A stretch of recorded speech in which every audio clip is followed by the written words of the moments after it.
প্রিয় দর্শক, শুরু করছি ইস্পানি মির্জাপুর শুভরাত্রি। আজকে যে আলোচনা বিশেষ সেটি হচ্ছে অন্তর্বর্তীকালীন সরকারের 6 মাসের প্রত্যাশা ও প্রাপ্তির যে ব্যবধান। আমরা অনেক প্রত্যাশিত এবং অনেক প্রাপ্তি থাকলেও কিন্তু এখন তার ব্যবধানটা গোছাতে পারছি কিনা সেটা নিয়ে আমরা আলোচনায় যুক্ত হব। আমাদের সাথে অতিথি হিসেবে রয়েছেন আমার অত্যন্ত একজন প্রিয় ব্যক্তিত্ব, সাবেক ছাত্রনেতা, বিএনপির যুগ্ম মহাসচিব, সাবেক সংসদ সদস্য জনাব খায়রুল কবির খোকন।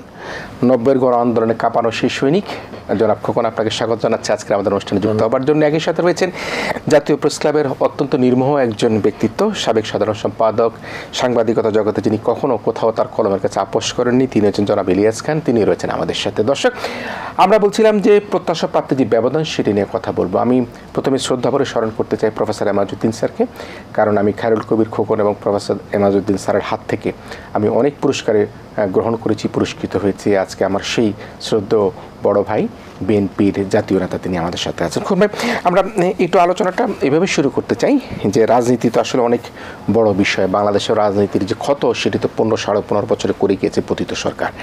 এরপরে আমরা দেখেছি গত 6 মাস হলো, আজকে 6 মাস পূর্ণ হলো, অন্তর্বর্তীকালীন সরকার তাদের দায়িত্ব পালন করছে, পূর্তি উৎসব হচ্ছে। 170-টিরও বেশি মানুষ কিন্তু দাবি দাওয়া নিয়ে এখন মাঠে আন্দোলন করেছে। কিছু যৌক্তিক ছিল, বেশিরভাগই অযৌক্তিক, যে যার মতো করে দাবি দেওয়া আন্দোলন করেছিল। বিএনপির পক্ষ থেকে ও অন্যান্য রাজনৈতিক দলের পক্ষ থেকে একটা নির্বাচনের একটা দাবি আসছে, রাষ্ট্র কাঠামো মেরামতের কথা এখানে এসেছে।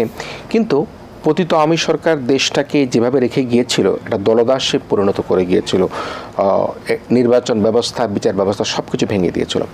আপনি এই 6 মাসে অন্তর্বর্তীকালীন সরকারের এই পর্যায়ে এসে বিএনপির প্রত্যাশা, জনগণের প্রত্যাশা, রাজনৈতিক দলগুলি বেশিরভাগের প্রত্যাশাটা জাতীয় নির্বাচন এবং গণতান্ত্রিক সরকারের, আপনি কীভাবে দেখছেন?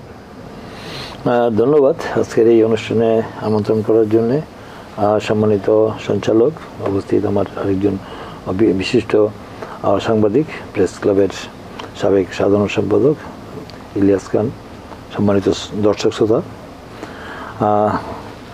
এই দীর্ঘ 16 বছরের এই পতিত ফ্যাসিস্ট স্বৈরাচারী সরকারের বিরুদ্ধে লড়াই সংগ্রাম করে 2024-এর 5ই অগাস্ট বৈষম্যবিরোধী ছাত্র আন্দোলনের মাধ্যমে এক ঐতিহাসিক ছাত্র গণ অভ্যুত্থানের মধ্য দিয়ে যে স্বৈরাচার ফ্যাসিস্ট হাসিনা সরকারের চূড়ান্ত পতনের মধ্য দিয়ে দেশ থেকে পালিয়ে যেতে বাধ্য হলো, তার পরবর্তীতে এই যে দীর্ঘ 16 বছরে যে এই যে দুঃশাসন, যে অন্যায়, অত্যাচার, নিপীড়ন, নির্যাতন, গুম, খুন, হামলা, মামলা, দুর্নীতি, লুটপাট দেশের সমস্ত রাষ্ট্রীয় প্রতিষ্ঠানগুলিকে মানে প্রায় ধ্বংস করে ফেলে দিয়েছিল। মানে দেশকে বলতে গেলে যে গণতন্ত্রের লেশ মাত্র ছিল না, গণতন্ত্রকে নির্বাসনে পাঠিয়েছিল এবং দেশের গণতন্ত্র এবং দেশের অবস্থা একবারে মানে চরম বিপর্যয়ের দিকে ঠেলে দিয়েছিল। মানে দেশকে মানে খাদের কিনারায় দাঁড় করে দিয়েছিল। তো একটা সেই মানুষের অত্যাচারের এই 16 বছরের মানুষের পুঞ্জীভূত যে ক্ষোভ, দুঃখ, বেদনা থেকে যে ছাত্র আন্দোলনের মধ্যে দিয়ে সেটা চূড়ান্ত সেটা বিস্ফোরণ ঘটেছে 5ই অগস্ট। সেই বিস্ফোরণের পরবর্তীতে মানুষের যে অন্তর্বর্তীকালীন একটি সরকার, এই আমাদের যারা শহীদ হয়েছেন, বিশেষ করে 2000-এরও বেশি আমাদের ছাত্র জনতা জীবন দিয়েছে। আমাদের দলের থেকেও প্রায় বিএনপি থেকেও 422 জন নেতাকর্মী জীবন দিয়েছে। শুধু যাতে ওই জুলাই আর অগাস্টেই দিয়েছে। তাছাড়া দীর্ঘ 16 বছর আন্দোলনে জানেন যে 60 লক্ষ আসামি হয়েছে, 1.5 লক্ষ মামলা হয়েছে এবং 3000-এর বেশি একটা জুডিশিয়াল কিনি বিচার হত্যা হয়েছে এবং আমাদের গুম হয়েছে ইলিয়াস আলী চৌধুরী আলম সহ, সুমন সহ প্রায় 1400-র মতো হয়েছে এবং আমাদের মিথ্যা মামলা, গাইবী মামলা দিয়ে দেওয়া হয়েছে। আমাদের শান্তিতে কেউ ঘরে থাকতে পারেনি। একটা রাজনৈতিক মানে ভাবে আমাদেরকে চিরতরে নিশ্চিহ্ন করে দেওয়ার জন্য একটা গভীর চক্রান্ত ষড়যন্ত্র হয়েছিল কর্তৃত্ববাদী ফ্যাসিস্ট সরকার আমলে। তো এখন এই পরিবর্তিত পরিস্থিতিতে মানুষের যে আকাঙ্ক্ষা, যে প্রত্যাশা, সেই প্রত্যাশাটা এই অন্তর্বর্তীকালীন সরকার, আমাদের যে আন্তর্জাতিক খ্যাতিসম্পন্ন নোবেল বিজয়ী ডক্টর মোহাম্মদ ইউনূস যে অন্তর্বর্তীকালীন সরকার, কেয়ারটেকার গভর্নমেন্ট, এই গভর্নমেন্টের কাছে মানুষের আশা, আকাঙ্ক্ষা, প্রত্যাশা, আস্থার জায়গাটা অনেক বেশি ছিল যে ওনারা দায়িত্বে আসছেন। আমাদের আন্দোলনের সংগ্রামের ফসল আমাদেরই এই সরকারের, এই সরকারের মানে এই দেশের মানুষের সমর্থন নিয়ে তারা মানে দায়িত্বে আসছেন। সেই দায়িত্বে আসার পরে মানুষের যে প্রত্যাশার জায়গাটা, সেটাকে পূরণ করার ব্যাপারে যে পরিমাণ মানুষ তাদের উপর আস্থা, বিশ্বাস, কনফিডেন্স ছিল, সেই দায়িত্বটা পালন করার ক্ষেত্রে তারা যেভাবে তারা পদক্ষেপগুলো নিচ্ছেন, সেই পদক্ষেপগুলো দিনে দিনে দিনে দেখা যায় যে মানে তাদের সাথে মানে রাজনৈতিক দলগুলোর দূরত্ব বাড়ছে এবং তারা যে পদক্ষেপগুলো নিচ্ছে অনেকগুলো পদক্ষেপ হয়তো তারা সঠিকভাবে নিতে পারছেন না এবং জনগণের সাথে মানে একটু দূরত্ব তৈরি হচ্ছে। তাদের জনপ্রিয়তা মনে হয় দিন দিন মানে হ্রাস পাচ্ছে এবং তাদের যে ইমেজ অনেক ক্ষেত্রে ক্ষুণ্ণ হচ্ছে এবং অনেক বিষয়ই তারা সঠিকভাবে বিশেষ করে ল অ্যান্ড অর্ডার থেকে শুরু করে আমরা দেখেছি তার দ্রব্যমূল্য কন্ট্রোল করতে পারছে না, সিন্ডিকেট এখনো সেই বাজার নিয়ন্ত্রণ সিন্ডিকেটও নিয়ন্ত্রণ করতে পারছে না। তাছাড়া নট অনলি দ্যাট পতিত স্বৈরাচারের দোসর দালাল যারা প্রত্যক্ষভাবে এই আওয়ামী সরকার আমলে অন্যায় অত্যাচার করেছে, বিশেষ করে পুলিশ বাহিনী প্রশাসনের, শুধু তো আওয়ামী লীগের মন্ত্রী এমপিরাই করে নাই, তাদের যে প্রশাসনিক যে দোসর দালাল ছিল, পুলিশ ছিল, প্রশাসনিক কর্মকর্তা, তাদের প্রত্যক্ষ সহযোগিতা ছাড়া তারা যে ফ্রাঙ্কেনস্টাইন যে দানব হয়েছিল, যে ভয়ঙ্কর রূপ ধারণ করেছে ফেসিবাদী, যে তারা যে একটা অবস্থান তৈরি যে মাফিয়া কায়দায় যে দেশ প্রচার, এটা তো একদিনে হয়নি, তাদের প্রত্যক্ষ সহযোগিতা তারা করেছে। কিন্তু তাদেরকে আমরা দেখতে পাচ্ছি যে তারা এখনো পর্যন্ত প্রশাসনের বিভিন্ন জায়গায় বহল টিভি তারা গাপটি মেরে বসে আছে এবং তাদেরকে সেখানে থেকে তারা এই যে আজকে এই যে প্রশাসনের যে আজকে ব্যর্থ করে দিতে যাচ্ছে সরকারকে, আমরা তো বলছি যে আমরা এই সরকারের ব্যর্থতা দেখতে চাই না, এই সরকারকে আমরা সব ধরনের সহযোগিতা করতে চাই। তাদের কাছে যে মূল দাবি ছিল যে খুব দ্রুত সময়ের মধ্যে, একটু যৌক্তিক সময়ের মধ্যে যেই সংস্কারগুলি না করলেই নয়, সংস্কার থেকে চলমান প্রক্রিয়ার দীর্ঘমেয়াদী চলবে, সেটা জাতীয় সংসদে পরে নির্বাচিত প্রতিনিধি করবেন, তারা উল্লেখযোগ্য সংস্কার যেগুলো করবেন সেটা পরবর্তীতে সংসদে সেটা অনুমোদন হবে। কিন্তু এই যে সংস্কারগুলো করে নির্বাচনের একটি দিন তারিখ ঠিক করা, যে রোড ম্যাপ যেটা আমরা বলেছিলাম, যে মানুষের যে 3টি নির্বাচনে মূল যেটা 2014 বিনা ভোটে নির্বাচন হয়েছে আমরা দেখেছেন, আর 2018-তে দিনের ভোট রাতে হয়েছে, জনগণ ভোট দিতে পারে। 2024-এ দেখেছেন দামিয়ারামি, সে নির্বাচন গোলাপি বিশ্ববাসী দেখেছে, সেখানে জনগণের যে দীর্ঘদিনের যে 16 বছরের ভোটাধিকার থেকে যে বঞ্চিত হয়েছে, ভোটাধিকার প্রয়োগ করতে পারে না, তাদের পছন্দের প্রার্থীকে ভোট দিতে পারেনি, তারা প্রশাসন যন্ত্রকে ব্যবহার করে তারা নির্বাচন প্রক্রিয়াকে তারা নিয়ন্ত্রণে নিয়ে তারা বিজয়ী হয়েছে, গাছ জোরে করেছে, এগুলো বিশ্ব দেখেছে, যারই প্রতিফলন সেটা করেছে। এই নির্বাচনে সেটা সবার আগে ছিল নির্বাচনের একটা দিন তারিখ ঠিক করে রোড ম্যাপ দেওয়া, যেটা আমাদের দল, জনগণ এবং রাজনৈতিক স্টেক হোল্ডার, আমার রাজনৈতিক দলগুলি, সেই দলগুলির সাথে আলোচনা বেশ কয়েকবার হয়েছে এবং আমাদের যে 11টি আমাদের সংস্কার কমিটি হয়েছে, ইতিমধ্যে বোধ 6টি সংস্কার 15টি হয়েছে, 15টি হয়েছে এবং তার মধ্যে 6টি সংস্কার কমিটির মধ্যে তাদের প্রতিবেদন তারা দাখিল করেছে এবং সেই প্রতিবেদনের মধ্যে আমাদের যে সংস্কারের যে আমরা রূপরেখা দিয়ে তার অনেকগুলি মিলও আছে আমাদের। আমরা যে 31 দফা রাষ্ট্র সংস্কার মেরামতের যে আমরা রূপরেখা দিয়েছি আমাদের বিএনপি থেকে, সেখানে অনেক কিছু কিন্তু মিট করে। সেখানে দেখা যায় যে এই উল্লেখযোগ্য অনেকগুলো আর কি, পর দুবার প্রধানমন্ত্রী থাকতে পারবেন না, তারপর রাষ্ট্রপতি এবং প্রধানমন্ত্রী ক্ষমতার ভারসাম্য, প্রশাসনের সাথে ক্ষমতার ভারসাম্য, বিচার বিভাগের সাথে ভারসাম্য, এগুলা করা, জাতীয় সরকার গঠন করা। তো এই বিষয়গুলো কিন্তু আমাদের এর থেকে দল থেকে মানে সুস্পষ্টভাবে বলা হয়েছে এবং আমরা বলেছি যে আমরা রাষ্ট্রীয় ক্ষমতায় গেলে আমরা জাতীয় সরকার করবো, দ্বিক কক্ষ বিশিষ্ট আমরা পার্লামেন্ট করব। এগুলা কিন্তু আমাদের মৌখিক কথা না, এগুলা মানে একবার সুস্পষ্টভাবে আমরা এগুলো উল্লেখ করেছি, বলছি যে প্রতিশ্রুতি দিয়েছি আমরা জনগণের কাছে যে এই বিষয়গুলি আগামী দিনে আমরা সেটা বাস্তবায়ন করব। এবং এটা শুধু আমাদের মনে হয় না যে শুধু বিএনপিটা, মনে হয় যে বাংলাদেশের মানুষের দাবি, এই দাবির সাথে জাতীয় আন্তর্জাতিকভাবে অনেক রাজনৈতিক দল, আমরা একাই করি না এটা আমাদের কিন্তু আমাদের যে সমমনা রাজনৈতিক দল সবার সাথে আলোচনার প্রেক্ষিতেই কিন্তু এই 31 দফা দেওয়া হয়েছে। কিন্তু তারপরে আমার মনে হয় যে এই সংস্কারের কথা বলে যে প্রলম্বিত করা, এই সরকারের মেয়াদকে প্রলম্বিত করার কারণে যে আজকে এই সংকটগুলি তৈরি হচ্ছে, এই সংকটগুলি তৈরি হওয়ার সুযোগ পাচ্ছে এবং এই যে যারা বিদেশে ষড়যন্ত্র করছে, বিশেষ করে শেখ হাসিনা যে ভারতে বসে উস্কানিমূলক বক্তব্য দেওয়ার কারণে অতি সম্প্রতি যে দেশে যে এই ঘটনাগুলো, যে অস্থিতিশীল পরিস্থিতি, এই যে ভাঙচুর জ্বালাও পোড়া যেগুলো হলো, যে কদিন ধরে হচ্ছে, এটা কিন্তু মূলত এই শেখ হাসিনার এই উস্কানিমূলক বক্তব্য প্রেক্ষিতেই তারা সেই সুযোগটা পেয়েছে।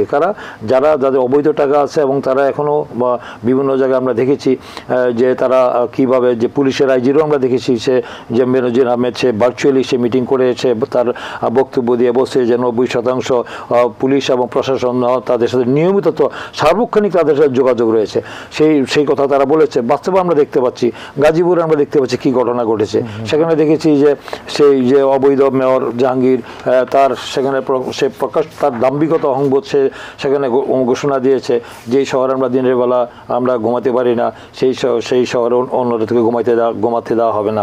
এই যে তার দাম্ভিকতা, এবং আজকেও দেখা গেছে সেখানে তো ওই সেই বৈষম্য বিরোধী নেতাদের একটি মিটিং ছিল, মানে বৈষম্য বিরোধী আন্দোলনের নেতাদের একটি মিটিং ছিল, সেই মিটিংয়ে গুলি করেছে। সেই গুলি করার তার অর্ডার ছিনিয়ে দিয়েছে। কদিন আগে তারা সেখানে ছাত্রলীগ, বিশুদ্ধ ছাত্রলীগ তারা মিছিল করেছে, সেখানে পুলিশ প্রত্যক্ষভাবে তাদেরকে সহায়তা করেছে, তাদের বিরুদ্ধে কোনো ব্যবস্থা গ্রহণ করা হয়নি। ভার্চুয়ালি মিটিং যাদের সাথে করা হলো, যে এই খুনি এবং সে এই র্যাব থাকা অবস্থায় সে অনেক খুনের সাথে সরাসরি সম্পৃক্ত বেনজির, তারপরে সে কাদের সাথে ভার্চুয়ালি মিটিং করলো, তাদের বিরুদ্ধে মাত্র 4 জনকে বোধহয় আমরা জানি যে অ্যারেস্ট করেছে, বোধহয় গতকালকে বাসকে 4 জনকে করেছে, একজন আইজি আর 3 জন বোধহয় পুলিশ সুপারকে করেছে। কিন্তু ওই যে অন্য ব্যক্তিদেরকে তো এখনো গ্রেপ্তার করা হয়নি। প্রশাসনের বিভিন্ন জায়গায় তাদেরকে রেখে আপনি এই দেশে আগামী দিনে এই নির্বাচনে বছরের শেষে করবেন বলছেন, ঠিক আছে, কিন্তু আপনাকে রোড ম্যাপ না দেওয়ার কারণে একটা অস্থিতিশীল পরিস্থিতি তৈরি হচ্ছে। এবং আমাদের দেশে ল অ্যান্ড অর্ডার দিন দিন যদি নিজ হাতে জনগণ যে আইন নিজের হাতে তুলে নেয়, আন্তর্জাতিকভাবে একটি ব্যর্থ রাষ্ট্র, অকার্য রাষ্ট্র হিসাবে চিহ্নিত করার চেষ্টা করবে। তো এখন আমার মনে হয় যে আমাদের রাজনৈতিক দলগুলির সাথে আমাদের এই যে বর্তমান অন্তর্বর্তীকালীন সরকারের মানে আমাদের সাথে দূরত্ব তৈরি না করে আমরা এই সরকারকে সহযোগিতা করতে চাই। আমরা এসব প্রতিপক্ষ না, আমাদের মনে করি যে আমরা সমালোচনা করব, আমরা একজন কর্মী হিসাবে, রাজনৈতিক কর্মী হিসাবে নির্বাচনের কথা বলবো, এটা আমাদের দাবি, অধিকার, আমরা ভোট দিতে পারি নাই, জনগণের প্রত্যাশা, এটা আমার বক্তব্য না, জনগণ চাচ্ছে, এটা জনগণের মানে দাবি হলো যে একটা অন্তর্বর্তীকালীন সরকার একটা অবাধ সুষ্ঠু নির্বাচন করা। সেই নির্বাচনের মানে প্রলম্বিত হলে অর্থনৈতিক সংকট এবং আমাদের রাজনৈতিক সংকট আরও প্রকট হবে এবং দেশে অস্থিতিশীল পরিস্থিতি হবে এবং এই ধরনের ঘটনা আরও ঘটতে থাকবে। তাই আমি মনে করি যে অনতিবিলম্বে এই সরকারের উচিত এবং সুনির্দিষ্ট দিন তারিখ ঠিক করা। খালি বলা যে বছরের শেষে হবে, কোন দিন তারিখ ঠিক করলে নির্বাচন কমিশন তারাও প্রস্তুত আছে নির্বাচন করার জন্য, জনগণ ভোট দেওয়ার জন্য প্রস্তুত, এবং স্টেক হোল্ডার যারা আমরা জনগণ আছি এবং আমাদের প্রশাসন সবাই মিলে তখন ওই যদি সরকার এই দোষী ব্যক্তিদেরকে এবং যারা চিহ্নিত হয়েছে খুনির সাথে জড়িত ছিল তাদেরকে চিহ্নিত করে তাদেরকে আইনের আওতায় দ্রুত নেওয়া যায়, শেখ হাসিনার দোসরদের যারা যদি না যায় তাহলে সমস্যা তৈরি হবে। কারণ তারা এখনও গ্রেপ্তার হচ্ছে না, বিভিন্ন জায়গায় দেখা যাচ্ছে দ্রুত, প্রায় এই পর্যন্ত আমাদের কাছে 572 জনকে জামিন দেওয়া হয়েছে 6 মাসে। মানে সরাসরি যারা অভিযুক্ত তারা কিভাবে জামিন পেল, কারণ জামিন পাওয়ার কারণে তারা জামিন পেয়ে তো তারা আরও বেপরা হয়ে যাচ্ছে এবং পরিস্থিতি নিয়ন্ত্রণের বাইরে চলে, তাদের কাছে মানে অবৈধ হাজার কোটি টাকার মালিক, 27 লক্ষ কোটি টাকা বিদেশে পাচার করেছে এবং তারা সমস্ত সম্পদ লুট করছে জনগণের। অর্থনৈতিক অবস্থা এখনও বঙ্গুর, তাই না? তো সেই অর্থনৈতিক অবস্থার বঙ্গুর এই কারণ কি? ওদের কারণে সেই ব্যক্তিরা যদি এখনও তাদেরকে গ্রেপ্তার করে আইনের আওতায় না নেওয়া হয় তাহলে তো পরিস্থিতি এই সরকার নিয়ন্ত্রণ করতে পারবে না। আমি মনে করি যে এই জন্যে সব রাজনৈতিক দলগুলোর সাথে আলোচনা করে এবং তাদেরকে পুলিশ যে তাদের কমান্ড হচ্ছে না, দায়িত্ব পালন করছে না, তাদেরকে আরও কঠোর হতে হবে। যারা এইগুলোর সাথে সম্পৃক্ত তাদের চিহ্নিত করে তাদের বিরুদ্ধে ব্যবস্থা নেওয়া আর তাদেরকে মানে চিহ্নিত করে তাদেরকে মানে আইনের আওতায় দেওয়া বা গ্রেপ্তার করা, যে যারা খুনের সাথে জড়িত, যারা লুটপাটের সাথে, সবাইকে পর্যায়ক্রমে নিয়ে আসতে বলা হচ্ছে, নেওয়া হবে, 0 টলারেন্স বলা হচ্ছে।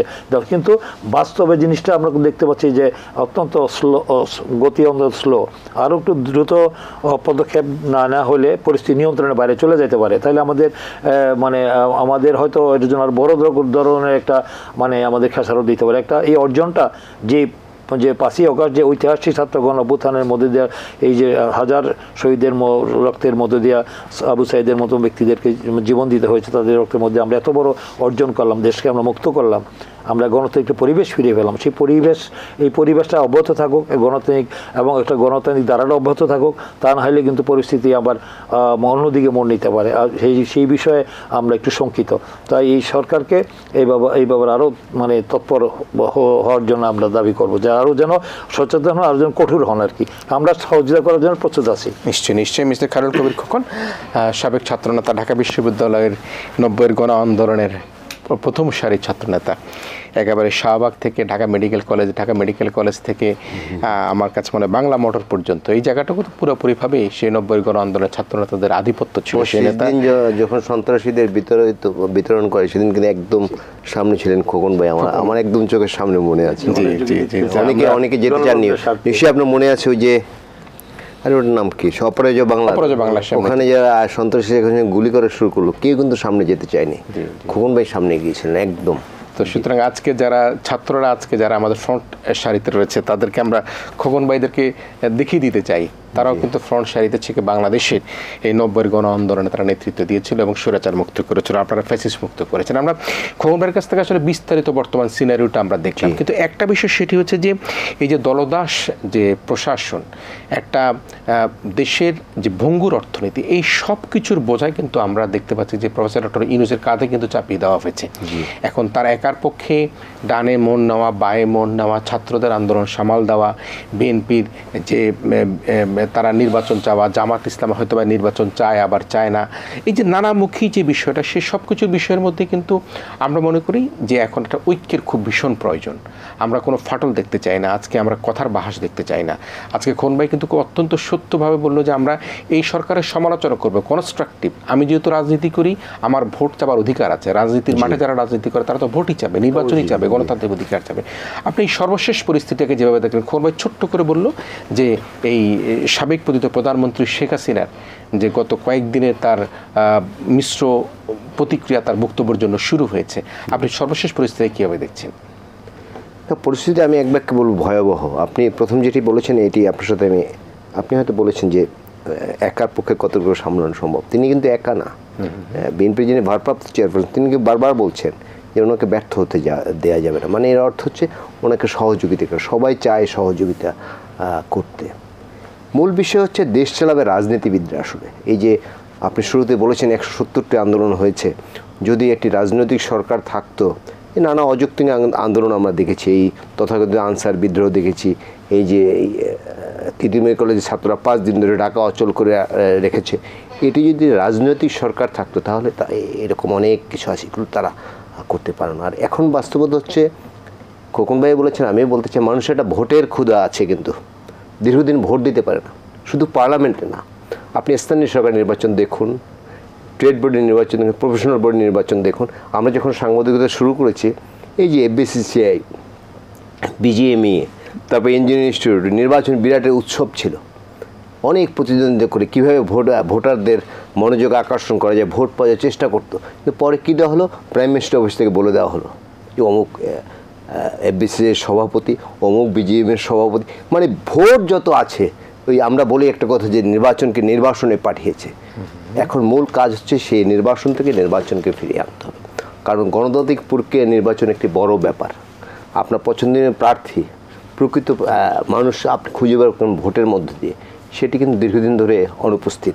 এবং ভোটের ক্ষুধা বললাম এই কারণে, এবার যারা আন্দোলন করেছে, ধরুন 17 থেকে 27 বছর বা আরও বেশি যাদের বয়স, তারা কিন্তু কোনোদিন ভোট দিতে পারে না কোথাও। এই পাড়া মহল্লা ক্লাবগুলোতেও সেখানে কিন্তু দলীয় লোক বসিয়েছে, এবং এর ফল কী হচ্ছে, দিস দ্য ফার্স্ট টাইম দেশের প্রধানমন্ত্রী এবং মসজিদের ইমাম দুজনে একসাথে পালিয়ে গেছে। এটি কিন্তু বাংলাদেশে হয় না, এবং বাংলাদেশে দুটি ব্যক্তি পালিয়ে গেছে এই ভূখণ্ডের ইতিহাসে যারা সরকার প্রধান ছিলেন। এক হচ্ছে লক্ষণ সেন 800 বছর আগে, আর এবার হচ্ছে শেখ হাসিনা। এই অবস্থায় দেশটি নিয়ে গেছে। এবং আপনি দেখুন তার যারা এই বিনা ভোটে ডামি ভোটক যারা এমপি নির্বাচিত হয়েছিল সবাই কিন্তু পালিয়ে গেছে। কিন্তু আমরা কি দেখছি, এই সরকার আমি জানি না কেন নির্বাচন দিক মাঝে মাঝে মনে হচ্ছে যে একটু গণিমসি করতে চায়, বাট এর ঠিক না। রাজনৈতিক সরকার ছাড়া এই ছোট্ট একটি ভূখণ্ড, পৃথিবীর 1000 ভাগের 1 ভাগ হচ্ছে এই ভূখণ্ড, আর 1000 ভাগের 27 ভাগ মানুষ এই ভূখণ্ডে। সুতরাং জনচাপে পিষ্ট একটি সমাজ, রাজনৈতিক শক্তি ছাড়া আপনি নিয়ন্ত্রণ করতে পারবেন না, নিয়ন্ত্রণ করা সম্ভব না। আমরা কিন্তু বিভিন্ন সময় দেখেছি। সুতরাং খোকন ভাই যেটি বলেছেন তার সাথে আমি একমত। নির্বাচনের রোডম্যাপ ঘোষণা করেছি, প্রধান উপদেষ্টা বলেছেন যে ডিসেম্বরের শেষ দিকে আগামী বছরের প্রথম দিকে তিনি যদি এটা ঘোষণা করে দেন, একদম ডেট ঘোষণা করে দেন, ওকে আমি ডিসেম্বরে এত তারিখ নির্বাচন দিব, তাহলে কিন্তু অন্য কাজগুলোর সঙ্গে সঙ্গে চলবে। নির্বাচন দিলে কি করতে হবে, প্রশাসন ঠিক করতে হবে। প্রশাসনে এই 3টি নির্বাচন, যদিও আমরা 3টি বলি, আসলে নির্বাচন কিন্তু 4টি হয়েছে পাতানো নির্বাচন। যেমন 2008-এর নির্বাচনকে আমরা কেউ বলি না, কিন্তু বিএনপি 88 সিট পেতে পারে না, কিন্তু মাত্র 88 সিট পেয়েছে, সেটা একটু পাতানো নির্বাচন। আমরা সবাই জানি যে সেনাবাহিনীর পক্ষ থেকে সাবেক প্রধানমন্ত্রী বেগম খালেদা জিয়ার কাছে যাওয়া হয়েছিল যে আমাদের ইজি এক্সিট দেন, তাহলে আমরা আপনাদের জিতে যাব। তিনি কিন্তু মানেন না, কারণ তিনি গণতন্ত্রে বিশ্বাস করেন। সুতরাং এখন একটি ডেডলাইন ঘোষণা করা উচিত। ডেডলাইন ঘোষণা করে এই যে প্রশাসন এই নির্বাচনগুলো যারা করেছে, কোনো ডিসির বিরুদ্ধে কোনো ব্যবস্থা নেওয়া হচ্ছে? ডিসির সহযোগিতা নির্বাচন হয়েছে, এসপির সহযোগিতা নির্বাচন হয়। তারপরে আমি বললাম এই আইন শৃঙ্খলা যদি বললাম এসপি, এবং একই মঞ্চে ডিসি, এসপি, ওসি নৌকার পক্ষে সরাসরি ভোট চেয়েছে, তাদের বিরুদ্ধে কোনো ব্যবস্থা নেওয়া হচ্ছে? নেয় না। সুতরাং আরও অনেক কথা বলা যায়, যেমন আমরা নিশ্চয়ই জানি 5ই আগস্টের পরে ক্যান্টনমেন্টের 600-র বেশি মানুষ আশ্রয় নিয়েছে, এর মধ্যে 5 জন ছিল বিচারপতি, ইনক্লুডিং প্রধান বিচারপতি। আমরা শুনেছি তাদের কজনকে ধরেছে, 2 জন বা 3 জন আমরা দেখেছি। এবং নিশ্চয়ই আপনার মনে আছে যে এয়ারপোর্টে এই যে আইসিটি মন্ত্রী, ওর নাম জানি পলক সাহেব, এবং এই যে হাসান মাহমুদ, যার কাজ ছিল সকালে উঠে জিয়া পরিবারকে গালি দিয়ে দিন শুরু করা এবং রাতে জিয়া পরিবারকে একটা গালি দিয়ে ঘুমোতে যেতেন। সেই 2 ব্যক্তি ছিলেন। কিন্তু হাসান মাহমুদ পরে দেখলাম আর বেলজিয়াম না কোথায় যেন বক্তৃতা করছে। নানা ষড়যন্ত্র হচ্ছে কিন্তু আসলে। এবং সবার এখন একটি জিনিস চাওয়া উচিত, যেটা আপনি ঐক্যের কথা বলেছেন, ঐক্য আছে, এবার ঐক্য সৃষ্টি হয়েছে আমি আশা করতে। এবং ঐক্য যেটুকু কি বলে আলগা হয়েছিল এই শেখ হাসিনা ভাষণের পর আবার সবাই ঐক্যবদ্ধ হচ্ছে। কারণ এই ফেসিস শক্তি যদি আবার ফিরে আসে, কারো কিন্তু রক্ষা হবে না। আমরা দেখেছি গত 15.5 বছর বিএনপির 60 লক্ষ নেতা কর্মী, আমি জানি না খোকন ভাইয়ের বিরুদ্ধে কয়টা আছে, তারপরে ঘরে ঘুমোতে পারেনি, নৌকায় ঘুমিয়েছে, চরে ঘুমিয়েছে। আমরা দেখছি বিভিন্ন ছবি, খোকন ভাই নরসিংদীতে আমরা দেখেছি যে চরে গিয়ে ঘুমিয়েছে। তারপরে গুমের আতঙ্ক ছিল, কত সমস্যা করেছে, মানুষের লেখাপড়া বিঘ্ন হয়েছে। ঢাকা বিশ্ববিদ্যালয়, অন্যান্য বিশ্ববিদ্যালয়ের ছাত্র যারা ছাত্রদল করতো, অনেকে পরীক্ষা দিতে পারেনি, শিক্ষা জীবন শেষ হয়ে গেছে। সুতরাং এই ফেসিস্ট যাতে আর বাংলাদেশে ফিরে না আসতে পারে, সে বিষয়ে সবার ঐক্যবদ্ধ থাকা উচিত। কারণ এত বেনিফিশিয়ারি সৃষ্টি করেছিল আওয়ামী লীগ, প্রশাসন, আইন শৃঙ্খলা রক্ষাকারী বাহিনী, শিক্ষক, রাজনীতিবিদ, সব ক্ষেত্রে এত বেনিফিশিয়ারি সৃষ্টি করেছিল। তাদের একটা সাজানোর সংসার হঠাৎ করে ধ্বংস হয়ে গেছে। তারা এই শোক কোনোভাবে মানতে পারছে না, এই জন্য বারবার উকি দিচ্ছে আবার ফিরে আসার জন্য। আপনি দেখুন গোপালগঞ্জে স্বেচ্ছাসেবক দলের একজন নেতাকে মেরে ফেলেছে, সেদিনও পুলিশের গাড়িতে আক্রমণ হয়েছে। এগুলো তো ভালো লক্ষণ না। আপনি গাজীপুরে দেখুন, এটা টেস্ট কেস, তারা 15 জনকে আহত করেছে। এবং একটু আগে আমি দেখলাম একজনের জীবন প্রায় বিপন্ন, হ্যাঁ, তিনি নাও বাঁচতে পারেন। এই অবস্থায় তারা করেছে। এবং আজকে আপনি নিশ্চয়ই দেখেছেন এই যে বেনজির সাহেব কী কথা বলেছেন, তারপরে যে গাজীপুরের ভুয়া মেয়র, বিনা ভোটের মেয়র জাহাঙ্গীর কী বলেছে, হ্যাঁ, এটি কিন্তু ভালো লক্ষণ না। সুতরাং যে কথাটা আপনি বলেছেন, ঐক্যবদ্ধ হওয়ার সময় কিন্তু এখন এসেছে। এই ঐক্য যদি না থাকে তাহলে কিন্তু সাফার করতে হবে সবাইকে। সবাই মিলে আমরা বিএনপিকে একটু কোণঠাসা করবো, এই প্রমাণত যাদের মধ্যে আছে, এটি বন্ধ করা উচিত। এটি কি মনে হয় মানে বিএনপির কোণঠাসা করার প্রবণতা লক্ষণীয় মনে হয় কি আপনার কাছে? অবশ্যই লক্ষণীয় মনে হয়। এটা আমি এই স্টুডিওতে বলবো না, আমি জানি খোকন ভাই হয়তো বলবো না, কিন্তু লক্ষণীয় কিন্তু খুব। এবং কিছু কিছু দল বা কিছু কিছু, যেমন অনেকে দেখেন নির্বাচনের আগ্রহ নেই, কারণ তো বাংলাদেশের নির্বাচনে একটা সিটও পাবে না। আর বিএনপি নির্বাচন করলে অন্তত আমরা ধারণা করতে পারি তারা ক্ষমতায় যেতে পারে। কিন্তু যাদের কোনো ক্ষমতায় যাওয়ার সম্ভাবনা নেই বা 2-1টা সিট পাওয়ার সম্ভাবনা নেই, তারা নানা বলে আগে সংস্কার পরে নির্বাচন। সমস্ত কন্টিনিউ প্রসেস। এটি কত বছর হবে আপনি জানেন? আমি জানি না তো, তাই না? সুতরাং আগে সংস্কার পরে নির্বাচন, এসব কথা না বলে যে নির্বাচনী ব্যবস্থাটা যে ভেঙে ফেলেছে সেটি যাতে পুনরুদ্ধার করা যায়। আর তারেক সাহেব যে 23 সালে তিনি 31 দফা দিয়েছেন, আমি সেদিন যেদিন ঘোষণা করে আমি ছিলাম সেই প্রোগ্রামে, তো তার মধ্যে কিন্তু সব কিছু আছে। এই যেমন তিনি কিন্তু প্রথম বলেছেন যে প্রধানমন্ত্রী যে 2বারের বেশি ক্ষমতায় না থাকতে পারে, প্রধানমন্ত্রী রাষ্ট্রপতির ক্ষমতার একটা ভারসাম্য, এসব কথা তিনিই বলেছেন। এবং সব দলই কিন্তু এগুলোই বলছে। বাট যত দ্রুত সম্ভব হয় সেটি করা উচিত, কারণ সমস্যা কিন্তু হয়ে গেছে, সমস্যা অনেক দিন।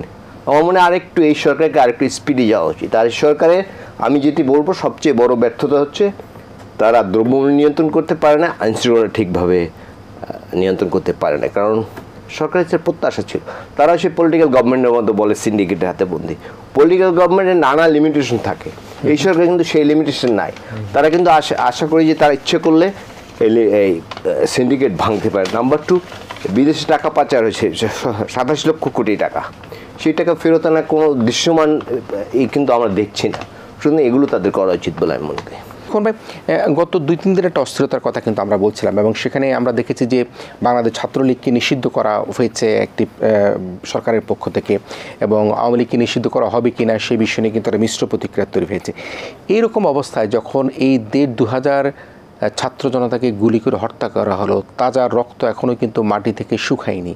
এখনও পর্যন্ত কিন্তু আমরা দেখিনি যে আওয়ামী সরকারের পক্ষ থেকে তাদের কোনো প্রচারণা, বিবৃতি, বক্তব্যের মধ্যে এই যে ছাত্র জনতার হত্যাকে, 5ই আগস্টে যে বিপ্লবের মাধ্যমে পালিয়ে যাওয়াকে, সেই বিষয়ে কোনো বক্তব্য না দেখে আমরা দেখলাম গত 2-1 দিন ধরে বেশ হঠাৎ করে আমাদের সামাজিক যোগাযোগ মাধ্যমে একটা বক্তব্যর কারণের জন্য একটা অস্থিরতা তৈরি হয়েছে। এবং 15 তারিখে একটা হরতালের কথাও কিন্তু আমরা 18 তারিখে বোধহয় খুব সম্ভব একটা দেশব্যাপী হরতালের কথাও আমরা শুনতে পাচ্ছি। আপনার কাছে কি মনে হয় দেশের মানুষ আওয়ামী লীগের রাজনীতিকে মেনে নিবে, বা যারা এখন বর্তমানে এই ক্ষত রক্তের দাগ শুকায়নি সেই পরিবারগুলো মেনে নিবে? এই 6 মাসের যে কথাটি বললেন, যে আমাদের ইলিয়াস খান যেটা বললেন আর কি, যে বাংলাদেশের ইতিহাসে 2 জন রাষ্ট্র প্রধান মানে পালিয়ে গেছে, একজন লক্ষণ সেন আর একজন হল শেখ হাসিনা। তো এই যে 800 বছর আগের হয়েছিল এই ঘটনা। তো এই যে আরেকজন বললেন যে বাংলাদেশের সরকার প্রধান এবং মসজিদের জাতীয় মসজিদ ইমাম একসাথে পালিয়েছে, মানে কোন পর্যায়ে গেলে যে দেশ থেকে কোথায় নিয়ে গেছিল, দেশের স্বাধীনতা, সার্বভৌমত্ব, গণতন্ত্র, তারপরে দেশের ওই মানুষের যে আইনের শাসন, মৌলিক অধিকার, তারপরে মানুষের এই যে মানবাধিকার, তারপরে মত প্রকাশের স্বাধীনতা, সব কিছুই মানে একটা দেশের যে কোন পর্যায়ে নিয়ে একটা এক্সট্রিম পর্যায়ে, মানে একটা দেশের যে একটা স্বাধীন দেশের মানে আমরা নাগরিক হিসেবে মনে করা হতো না, আমরা চিন্তা করতাম না। যাই এখন যে এই পতনের পরে আমরা যেটা লক্ষ্য করেছি যে ছাত্রলীগ নিষিদ্ধ করা হলো এবং আওয়ামী লীগের নিষিদ্ধ দাবি উঠেছিল বিভিন্ন মহল থেকে। আজকেও আমরা দেখেছি যে ওই চিফ পেশ সচিব মানে উনিও বলেছেন যে তারা আওয়ামী লীগের দোসরদেরকে এবং তাদের চেলাচামুন্ডাকে বাংলাদেশে রাজনীতি করতে দেওয়ার মতো কোনো সুযোগ নেই। আজকে কিন্তু তিনি একটা অনুষ্ঠানে, প্রেস ক্লাবের একটা অনুষ্ঠানে তিনি এই বক্তব্য রেখেছেন। বর্তমান চিফ শফিক সাহেব বলেছেন। তো এটা তো বাংলাদেশের মানুষের মনেরই কথা। এটা মানে বাংলাদেশের মানুষ কিন্তু আর আওয়ামী লীগের মতো গণহত্যাকারী একটি দলকে, যারা এত বছর একটি পুরানো একটি রাজনৈতিক দল ছিল, তারা যে স্বাধীনতা 72 থেকে 75 পর্যন্ত যে ঘটনা ঘটিয়েছে এবং বিশেষ করে তারা 2008 থেকে এই 2024 পর্যন্ত তারা যে ধরনের জনগণের উপর যে অন্যায় অত্যাচার, নিপীড়ন, নির্যাতন করেছে এবং তাদের প্রতি মানুষের যে ক্ষোভ মানে যে তাদের যে মানুষের সাধারণ মানুষ যেভাবে তাদের বিরুদ্ধে যে কথা বলেছে যে তারা গণহত্যা করে তাদের রাজনীতি করার, তাদের রাজনীতি নিষিদ্ধ করতে হবে, রাজনীতি করার কোনো নৈতিক অধিকার তারা হারিয়েছে, এই কথা মানে এই দেশের মানে যারা সচেতন জনগণের অধিকাংশ জনগণই কিন্তু তাদের এই বক্তব্য। সেই বক্তব্য প্রেক্ষিতে আমরা দেখেছি যে ন্যূনতম অনুশোচনা এই সরকারের, পতিত সরকারের যারা ছিল আর কি, তারা বিশেষ করে শেখ হাসিনা, খুনি হাসিনা, সে কিন্তু ন্যূনতম এই দুঃখ প্রকাশ করা বা অনুশোচনা করা, তারা ভুল হয়েছে, ক্ষমা প্রার্থী জাতির কাছে ক্ষমা চাওয়া, এই ধরনের কোনো তারা উল্টা ধাম্বিকতা যে না তারা সঠিক কাজই করেছে, তাদের উপরে অন্যায় অত্যাচার করা হয়েছে এবং তারা যেভাবে স্ট্যাটাস দিচ্ছে, তাদের দোসররা যেভাবে ভারতে বসে স্ট্যাটাস দিচ্ছে, বাংলাদেশে থেকে স্ট্যাটাস দিচ্ছে, তারা প্রেস কনফারেন্স করছে, তারা ভার্চুয়ালি মিটিং করছে, মিটিং করে তারা যেভাবে মানে আবার নতুন করে তারা মানে সংগঠিত হয়ে একটা অস্থিতিশীল পরিস্থিতি তৈরি করে তারা আবার দেশে একটা মানে অরাজকতা সৃষ্টি করে, নৈরাজ্যকর সৃষ্টি করে এই যে গণতান্ত্রিক আমাদের যে ধারাবাহিকতাটা সেটাকে ব্যাহত করতে চায়। এখন এই নৈরাজ্যকর অবস্থা যদি অব্যাহত থাকে তাহলে তো আমাদের গণতন্ত্র উত্তরণের পথ আরও রুদ্ধ হয়ে যাবে, মানে আরও মানে এই হয়ে যাবে, অনিশ্চয়তার দিকে চলে যাবে। তাই আমি মনে করি যে এই তাদের এই যে অনুশোচনা নেই, কিন্তু তাদের নিয়ে আমাদের এখন তাদের দোসরদেরকে যদি আমরা এখন তাদের দালালদেরকে যদি আমরা চিহ্নিত করে, তারা এখন শেখ হাসিনা সহ কিছু মন্ত্রী, কিছু এমপি নেতা পালিয়ে গিয়েছে, কিন্তু অধিকাংশ কিন্তু বাংলাদেশে রয়েছে, যেটা আমাদের ইলিয়াস খান বলেন যে আমাদের ইয়াতে ক্যান্টনমেন্টের ভিতরেও প্রায় সেনানিবাসেও প্রায় 600-এর উপরে আমরা খবরে দেখেছিলাম তারা এসছে, কিন্তু এখন আমরা দেখতে পেয়েছি যে তারা এই বর্তমান এই প্রশাসনের প্রত্যক্ষ ছত্রছায়া তাদের মদদে তাদের মানে সহযোগিতায় তারা দেশ থেকে পালিয়েছে বা তাদের ইয়েতে আছে, তাদের আশ্রয় প্রশ্রয় তারা রয়েছে। তো সেই অবস্থায় থাকা তারা তো এখন সেই ধরনের একটা সুযোগ খুঁজবে। সেই সুযোগটা আমরা কেন দিচ্ছি? সেই সুযোগ দেওয়ার ক্ষেত্রে যদি আমরা সচেতন না হই তাহলে তো তারা আবার একটা অপ্রীতিকর ঘটনা ঘটাবে এবং আবার বাংলাদেশের আমাদের যে অর্জন সেই অর্জন বিনষ্ট হবে। আমরা ভারতেও দেখতে পাচ্ছি, ভারতের সরকারও তাদেরকে ইন্ধন মদত দিচ্ছে, তাদেরকে অবৈধভাবে তাদেরকে আশ্রয় প্রশ্রয় দিচ্ছে শেখ হাসিনাকে। এবং ভারতীয় গণমাধ্যমগুলোতে আমরা দেখতে পাচ্ছি কিছু কিছু গণমাধ্যম তাদের উস্কানিমূলক যে বক্তব্য সেটাও মানে আমাদের জন্য সেটা মানে খুবই মনে হয় যে অ্যালার্মিং।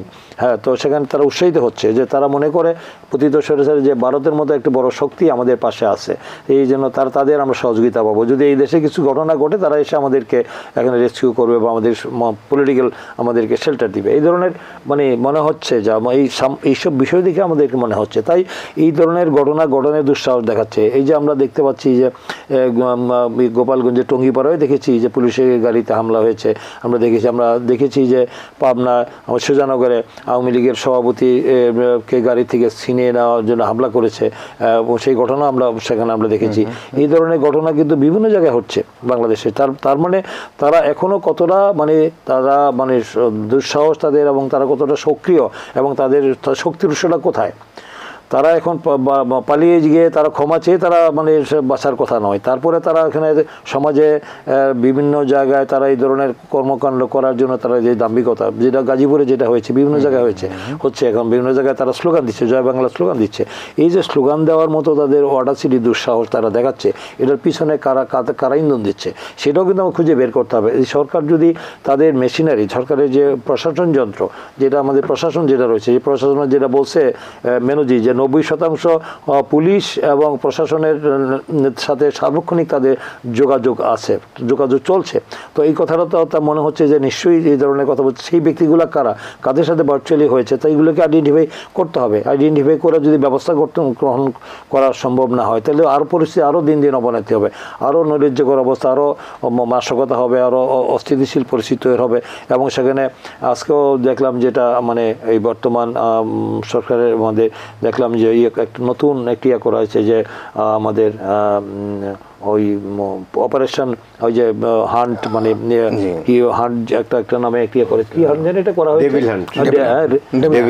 ডেভিল হান্ট যেটা করা হয়েছে ওটা আইন করতে, সেটা ঠিক আছে, সেটা আমরা দেখতে চাই, যেটা আমরা ওয়েলকাম জানাচ্ছি এটাকে। কিন্তু ওইটাকে তারা নিরপেক্ষভাবে ওই সব চিহ্নিত ব্যক্তিরা যারা সেই বিশেষ করে এই 2 মাসের আন্দোলনে যারা তাদেরকে হত্যা করেছে, গুম করেছে, যারা মানে ওই খুনের সাথে জড়িত, লুটপাটের সাথে জড়িত, অপকর্মের জড়িত, যারা বৈষম্য বিরোধী আন্দোলনের হামলা করা, খুন করার কারণে যাদের স্পেসিফিক মামলা হয়েছে, তো তাদেরকে শুধু যদি চিহ্নিত করে তাদের বিরুদ্ধে ব্যবস্থা নেওয়া।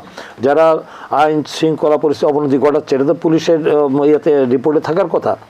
পুলিশ তো সমাজে দেখতে পাচ্ছে যে কারা করছে এই ঘটনাগুলো, তো তাদের বিরুদ্ধে তো এই ব্যবস্থাগুলো যদি দ্রুত গতিতে না হয় এবং তারা যদি সেখানে সক্রিয়ভাবে তাদের বিরুদ্ধে ব্যবস্থা গ্রহণ করা হয়, যদি তারা মানে এই ব্যাপারে পদক্ষেপ নিতে পারে, তাহলে আমার মনে হয় যে পরিস্থিতি স্বাভাবিক হওয়ার একটা পরিস্থিতি হবে এবং একটা আগামী দিনে একটা নির্বাচিত সরকারের অধীনে একটি ক্ষমতা হস্তান্তর করার জন্য অবাধ, সুষ্ঠু, গ্রহণযোগ্য, ইনক্লুসিভ, ক্রেডিবল এবং অংশগ্রহণমূলক নির্বাচন যেটা সরকার দিতে যাচ্ছে, এটা দিন তারিখ রোড ম্যাপ ঘোষণা করলে হয়তো পরিস্থিতিটা স্বাভাবিক হবে। সেই স্বাভাবিক হওয়ার জন্য সরকারকেই সবচেয়ে বেশি, এই সরকারকে বেশি মানে হইতে হবে। এই সরকারে যারা দায়িত্বে আছেন, যারা প্রশাসনের দায়িত্বে আছেন, যারা বা অ্যাডভাইজারের দায়িত্বে যারা আছেন, তাদেরকে আর কঠোর হতে হবে। আমি যে কঠোর হয়ে তারা নিরপেক্ষভাবে তারা পদক্ষেপ, তাদের ভয় পাওয়ার কোনো কারণ নাই। তাদের পক্ষে সব রাজনৈতিক দল রয়েছে, মানে যারা সক্রিয় দৃশ্যমান রাজনৈতিক দল রয়েছে এবং এদেশের জনগণ তাদেরকে সমর্থন দিয়েছে। তো তারা ভয় পাওয়ার তো আমি কোনো কারণ দেখি না। তারা পদক্ষেপ নিচ্ছে না কেন? তারা তো ন্যায় নীতির সাথে নেবে। তাদেরকে তো আমরা মানে একটা অকুণ্ঠ সমর্থন দিয়েছি এবং সমর্থন দিয়ে যাচ্ছে। এটা উনিও বলেন, আমাদের একটি চেয়ারম্যান তারেক রহমান বলছে এই সরকারকে ব্যর্থ হতে দেওয়া যাবে না। এখন এই সরকারের ব্যর্থতার বিষয়ে তো আমি মনে করি যে আমরা সরকারের সকল পদক্ষেপে আমরা একমত না হলেও এই সরকারের ব্যর্থতাকে গণতান্ত্রিক শক্তির ব্যর্থতা বলে মনে করব। মানে যদি তাদের ব্যর্থতার দিকে তাদের গণতান্ত্রিক ব্যর্থতা মনে করবো, আমরা সবগুলোর সাথে একমত না হলেও আমরা মনে করি এটা।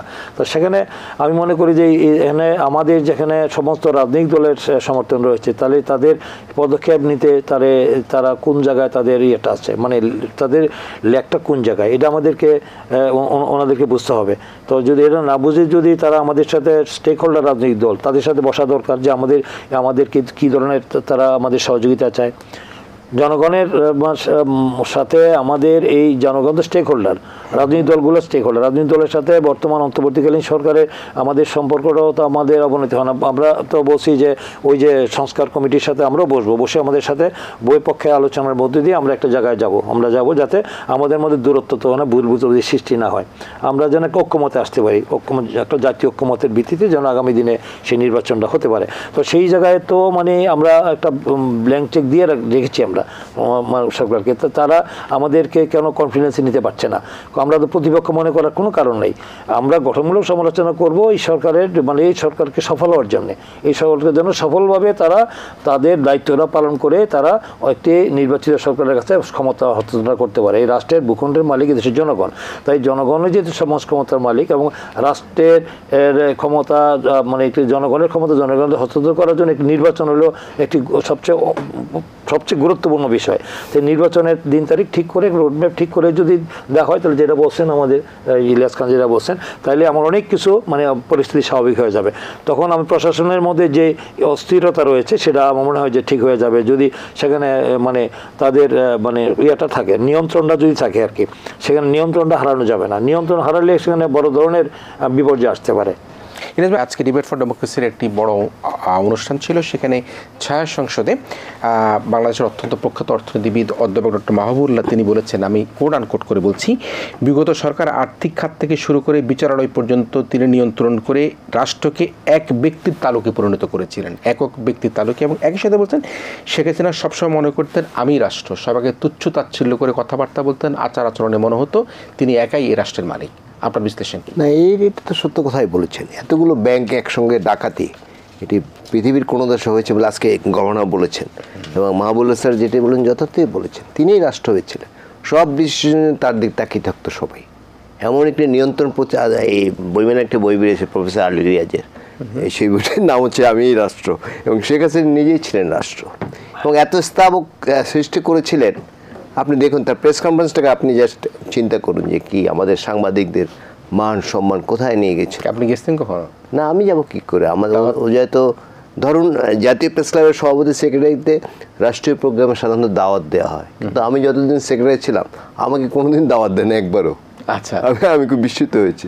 তো তিনি তো তাই করেছিলেন, এত স্থাপক সৃষ্টি করেছেন সব পেশায়। আপনি দেখুন এই যখন আন্দোলন হয়, নিশ্চয়ই খোকন ভাইয়ের নিশ্চয়ই মনে আছে, 90-এর আন্দোলনের সময় ঢাকা বিশ্ববিদ্যালয়ের শিক্ষক সমিতি অনেক বড় ভূমিকা কিন্তু পালন করেছে। কিন্তু এবার আন্দোলনে দেখুন কেউ ছিল না শিক্ষকদের। আমার খুব কষ্ট হয়েছে, আমি দুদিন বলেছি ওই টকশোতে যে খুব কষ্ট হয়, বরং তারা প্রথম আলো বন্ধ করার জন্য রাস্তায় দাঁড়ায়। নিশ্চয়ই আপনার মনে আছে। এই তো ঢাকা এই তো সৃষ্টি করেছিল। আপনি দেখুন প্রধান বিচারপতিকে হারুন সাহেব যিনি ডিবির প্রধান ছিলেন, তিনি তলোয়ার উপহার দিয়েছেন। ছাত্রলীগের সভাপতি সেক্রেটারি যে ফুল দিয়ে আসছেন। বিচারকের কক্ষে যে তারা লাঠি মেরেছেন তাকে বিচারপতি বানানো হয়েছে। এই অবস্থায় দেখছি, আমি দুইজন ব্যক্তিগতভাবে চিনি, তাদের সব কিছুই জানি, যদিও অনেকে এখন পলাতক। বিচারক পালিয়ে যাবে, চিন্তা করেন যে দেশের অবস্থা কোথায় নিয়েছে। মসজিদের ইমাম পালিয়ে যাবে, এমপি পালিয়ে যাবে, রাজনীতিবিদ পালিয়ে যাবে। এই অবস্থা তো বাংলাদেশ কোনোদিন হয় না, এরকম এই সংস্কৃতি ছিলই না। শেখ হাসিনা সৃষ্টি করেছে এবং তিনি আমি সব কিছু, এবং তার অদ্যতই কিন্তু তার পতনের কারণ। ছাত্রদের দাবিটি ছিল আমরা জানি, হয়তো দাবি যদি সব পূরণ হয়ে যেত। ছাত্রদের প্রতি একসময় আমার অভিমানও ছিল, যেমন আমরা যখন 90 দশকে পড়েছি ঢাকা বিশ্ববিদ্যালয়ে ছিলাম, আমরা কিন্তু নিজেদের ব্যাপারে এতই ছিলাম, আমরা চাচ্ছি সবার স্বার্থ দেখেছি। ছাত্ররা আমি ভাবছিলাম যে তারা শুধু নিজেদের কোটার কথা বলছে, এই যে দেশে গণতন্ত্র নাই, গণতন্ত্র হত্যা করা হয়েছে, মানবাধিকার নাই, এই বিরুদ্ধে ঢাকা বিশ্ববিদ্যালয়ের ছাত্ররা একটা কথা বলবে না। কিন্তু শেষ পর্যন্ত কিন্তু তারা বলেছে যে না, এক দফা দাবি তারা দিয়েছে, যেন তাদেরকে ধন্যবাদ জানাতে চাই। সুতরাং এগুলো শেখ হাসিনার কারণে সৃষ্টি হয়েছে সর্বত্র। এই যে পুলিশে কে ঢুকবে, তার বাবা কী করতেন, কোন দল করতেন, দাদা কোন দল করতেন, এগুলো পরীক্ষা করে আমি একটু উদাহরণ বলি। আমার উপজেলায় তিনি বিএনপির সভাপতি ছিলেন, তিনি মুক্তিযোদ্ধা কমান্ডারও, তিনি মুক্তিযোদ্ধা কমান্ডার ছিলেন, একটা জাগো দল থেকে বিএনপি করেন। হ্যাঁ, সেই ব্যক্তির মেয়েটি প্রশাসন কার্যালয়ে চাকরি হয়েছিল, এখন আবার যদিও হয়েছে, কিন্তু ওই পুলিশ ভেরিফিকেশন আছে, জানেন নিশ্চয়ই, যে পুলিশ ভেরিফিকেশন তার আর চাকরি হয় না। পরে এই সরকার আসার পরে আবার রেড করে তার চাকরি হয়েছে। এই অবস্থা সৃষ্টি করেছিল সারা দেশে, কোনো বাস বিচার নেই। আপনি মুক্তিযোদ্ধা না, কিন্তু আপনি টাকা দিয়ে মুক্তিযোদ্ধা হয়ে যাবেন। আপনি যদি আওয়ামী লীগ করেন, আপনি মুক্তিযোদ্ধা হওয়া লাগবে, টাকা দিয়ে হয়ে যাবেন। 12 বছর লোক মুক্তিযোদ্ধা হয়েছে, এরকম তো হয়েছে বাংলাদেশে। সব প্রতিষ্ঠানগুলো শেষ করছে। এই মুক্তিযুদ্ধ আমাদের একটা আবেগের বিষয়। সেই মুক্তিযুদ্ধের নাম করে কত ব্যবসা বাণিজ্য কত কিছু করেছে, এই অবস্থাতে হওয়ার কথা ছিল না।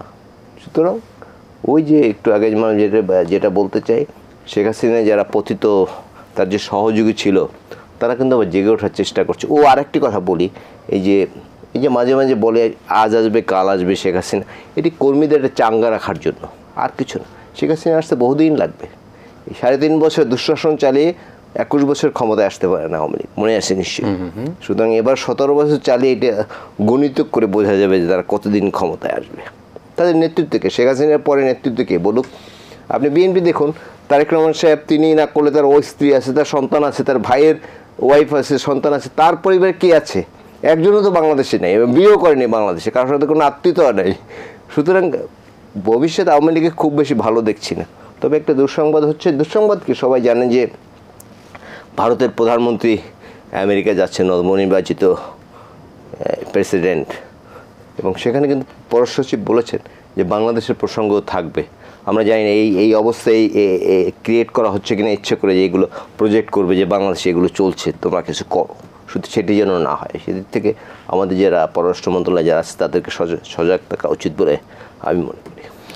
জি, খবর আমরা শুনছিলাম বিশ্লেষণ, এবং আমরা একটা বিষয় একটু বলতে চাই, সেটি হচ্ছে যেটি ইলিয়াস খান বললেন, এবং আপনার কাছেও একই প্রশ্ন করতে চাই, যে আসলে আওয়ামী সরকার বা আওয়ামী লীগ কতদিনের বাংলাদেশের রাজনীতি ফিরে আসতে পারবে? 3.5 বছর দেশ শাসন করার পর, অনেক বছর পর ক্ষমতা এসছেন, এখন 17 বছর 16 বছর করার পরে আবার কতদিন পরে আসতে পারেন, এবং দেশের যে পরিস্থিতি, দেশের ছাত্র জনতা যেভাবে আওয়ামী লীগের বিরুদ্ধে তারা একেবারে ফুঁসে আছেন, সেভাবে কীভাবে আমরা একটা বিষয়, সেটি যেহেতু প্রসঙ্গতে আসছে, অতীত থেকে যদি আওয়ামী লীগ শিক্ষা নিত, বিশেষ করে 75 থেকে যদি শিক্ষা নিত, তাহলে এই 24 শেষে আওয়ামী লীগকে কিন্তু পালাতে হতো না, শেখ হাসিনাকে পালাতে হতো না। আজকে শেখ হাসিনা পালিয়ে গিয়েছেন, শেখ হাসিনার বোন শেখ রেহানা পালিয়ে গিয়েছেন, তার পরিবারের সকল সদস্যরাই কিন্তু সুরক্ষিতভাবে পালিয়ে গিয়েছেন।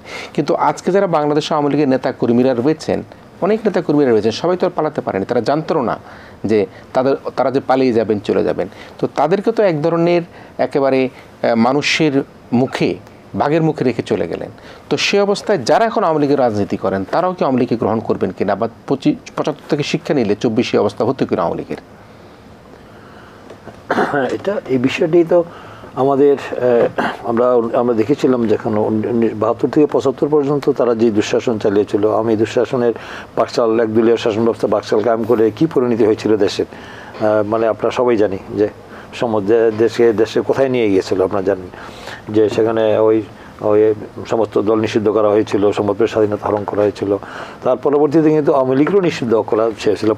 পরবর্তীতে সেই যে আপনার 15 আগস্টের পরে আমরা জানি যে ঐতিহাসিক 7 নভেম্বরের সিপাহী জনতার বিপ্লবের মধ্য দিয়ে নতুন যখন মহান স্বাধীনতার ঘোষক শহীদ রাষ্ট্রপতি ক্ষমতায় জনগণ বসালেন, তখন তিনি এসে কিন্তু মানে বহুদলীয় গণতন্ত্র ফিরিয়ে দিচ্ছেন। আওয়ামী লীগের মানে পুনর্জন্ম দিয়েছিলেন উনি। আওয়ামী লীগের কিন্তু নিষিদ্ধ হয়েছিল, একদলীয় বাকশাল করেছিল, বাকশাল কৃষক শ্রমিক আওয়ামী লীগ করেছিল। কিন্তু সেটা কিন্তু জিয়া রহমান এসে কিন্তু সমস্ত স্বাধীনতা এবং সমস্ত রাজনীতি করার জন্য এই সমস্ত দিয়ে দিয়েছেন, সমস্ত গণতান্ত্রিক দলগুলোকে রাজনীতি করার সুযোগ করে দিয়েছিলাম, এবং বিভক্ত জাতিকে ঐক্যবদ্ধ করেছিলেন।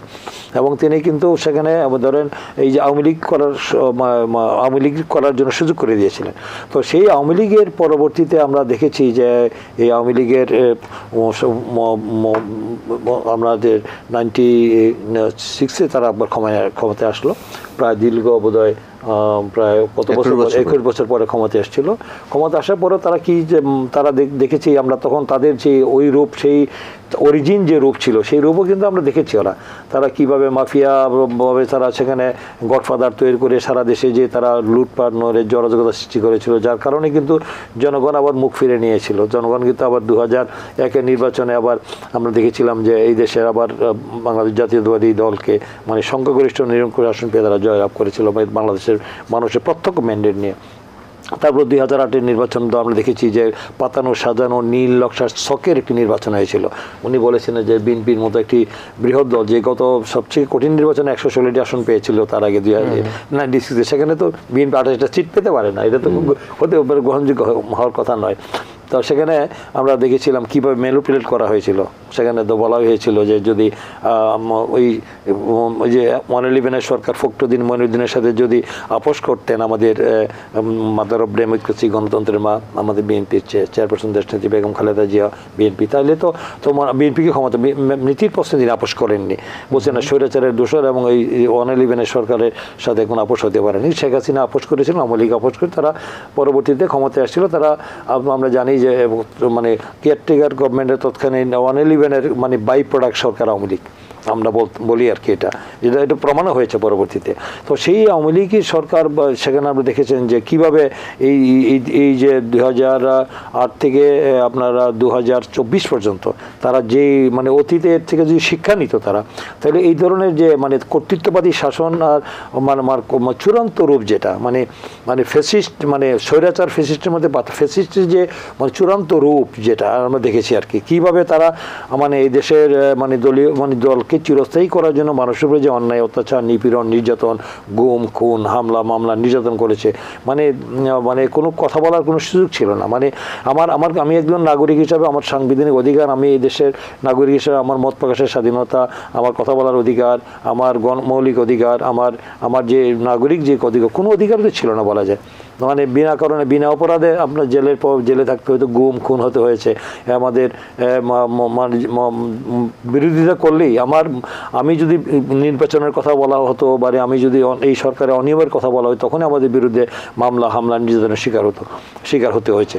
আমি বলেছি অতীতে আমাদের বিরুদ্ধে কীভাবে হয়েছে। তো সেখানে আমরা দেখেছি কীভাবে হয়েছে।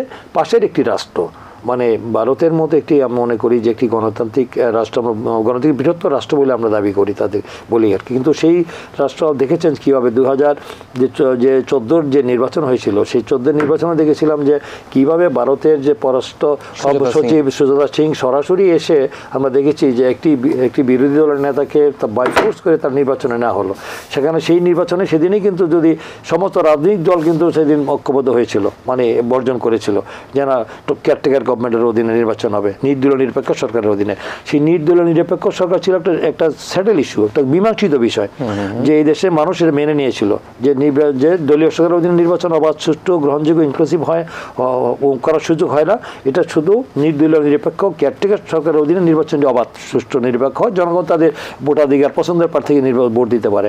সেই সুযোগটা কিন্তু নষ্ট করলো তারা, 15 অ্যামেন্ডমেন্ট করে সেটাকে বাতিল করে দেওয়া হলো। যে একটা সেখানে কিন্তু আমরা দেখেছি শেখ হাসিনা যে মানে এককভাবে সিদ্ধান্ত নেয়, তাহলে সেই কমিটি যে হয়েছিল কমিটির মধ্যে 12টা মিটিংয়ের পরে কিন্তু তার সিদ্ধান্ত হয়েছিল যে এটা সেটেল ইস্যু, এটাকে বাতিল করা ঠিক হবে না, এটা জনগণ মেনে নেবে না। তিনি সেটা একক সিদ্ধান্তে এটা বাতিল করে দিয়েছিলেন যে না মানে দলীয় সরকারের অধীনে আমার অধীনে নির্বাচন হতে হবে। তো সেই জানতো যে নির্বাচন যদি অবাধ সুষ্ঠু নিরপেক্ষ নির্বাচনে সেই নির্বাচনে সে বাংলাদেশের নিশ্চিত পরাজয় বরাবরই হবে, সে রাষ্ট্রীয় ক্ষমতায় যাওয়ার কোনো সুযোগ নেই।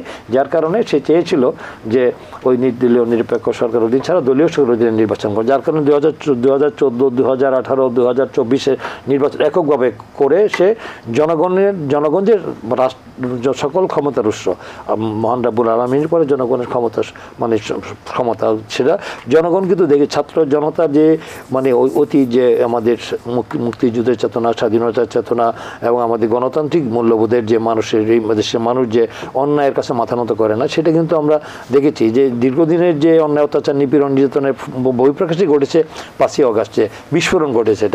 তো এটা তো একদিনে হয়নি, এটা 16 বছর আন্দোলনের মধ্যে দিয়ে কিন্তু এটা বিস্ফোরণ ঘটেছে।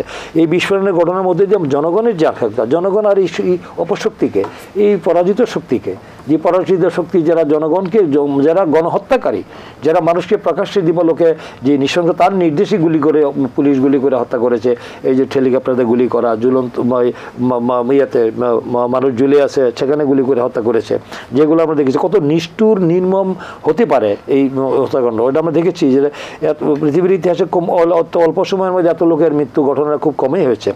তো সেখানে তারা গণতান্ত্রিক দল হিসাবে তারা ক্ষমতায় টিকে থাকার জন্য শুধু বাংলাদেশের মানুষের উপর যে নির্বিচারে গণহত্যা চালিয়েছে, তারপরে সেই দলকে আর বাংলাদেশের মানুষ আর রাষ্ট্রীয় ক্ষমতায় আর দেখবে আর তারা রাজনীতি করবে, এটাই দেশের মানুষের মানে এত উদার এখনো বোধ হয়নি। এবং সেটা মানুষের মধ্যে যে খুব দুঃখ বেদনা রয়েছে এটা তো এত সহজে হয়তো ভুলে যাবে না। এই জন্য মানুষের মধ্যে, দলগুলোর মধ্যে, জনগণের মধ্যে এক ধরনের এই আওয়ামী লীগের রাজনীতিতে আবার তার সেই প্রেতাত্মারা, দোসররা, সেই খুনিরা আবার রাজনীতি ফিরে আসুক, পুনর্বাসিত হোক, বা কোনো অপশক্তি তাদেরকে ক্ষমতায় বসিয়ে দিবে, এটা মনে জনগণ আর মেনে নেবে না।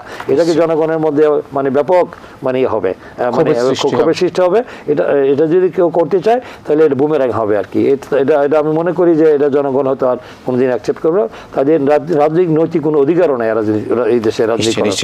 একটু আমরা একটা শেষ এক মিনিট বলতে চাই, 71-এ আমাদের পূর্বসূরি আমাদেরকে স্বাধীন দিয়েছিলেন, কিন্তু আমাদের স্বপ্নভঙ্গ হয়েছে, গণতন্ত্র হত্যা করা হয়েছে, গণমাধ্যম বন্ধ করে দেওয়া হয়েছে, দুর্ভিক্ষ দেওয়া হয়েছে, আমাদের স্বপ্ন ব্যর্থ হয়েছে। তারপর 90-এর খোকন ভাইয়ের নেতৃত্বে আমরা আন্দোলন করেছি, আমাদের অনেক স্বপ্ন ছিল।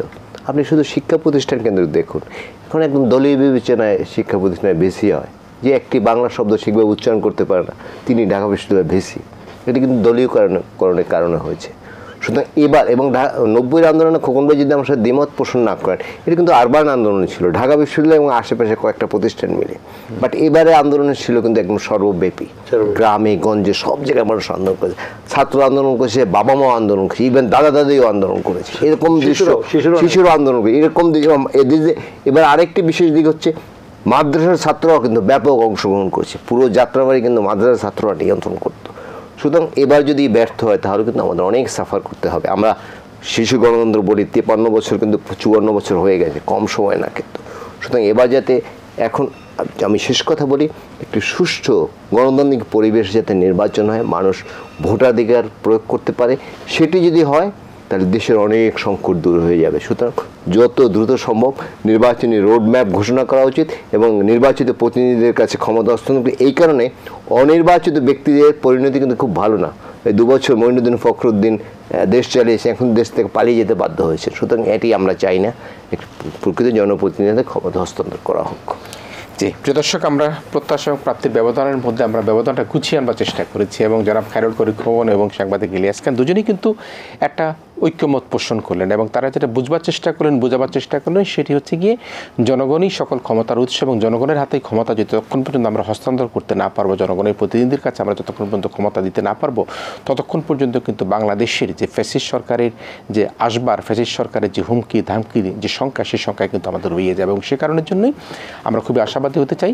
অন্তর্বর্তীকালীন সরকারের প্রধান গতকালকেই জাপানের একটা টেলিভিশনকে তিনি সাক্ষাৎকারে বলেছেন ডিসেম্বরের মধ্যে হয়তো নির্বাচন হবে এবং বিএনপি, জামায়াতে ইসলাম, বাম দলগুলো সকলে মিলে ঐক্যবদ্ধভাবে নির্বাচন প্রক্রিয়ায় তারা অংশগ্রহণ করে একটি গণতান্ত্রিক সরকার প্রতিষ্ঠার মধ্য দিয়ে বাংলাদেশের যে গণতান্ত্রিক অগ্রযাত্রা, সেই অগ্রযাত্রাকে এগিয়ে নিয়ে যাবেন এই প্রত্যাশা করে আজকের যে আয়োজন, সে আয়োজনে আমার অত্যন্ত প্রিয় ব্যক্তিত্ব, রাজনীতিবিদ, সাবেক ছাত্রনেতা জনাব খায়রুল কবির খোকন, আপনাকে এবং আমাদের বন্ধু জনাব ইলিয়াস খান, আপনাকে ধন্যবাদ জানাই। আমাদের আয়োজন এখানে শেষ করছি। সবাই ভালো থাকবেন। Thank you. সবাই ভালো থাকবেন, সবাই মিলে ভীষণ ভালো থাকবেন।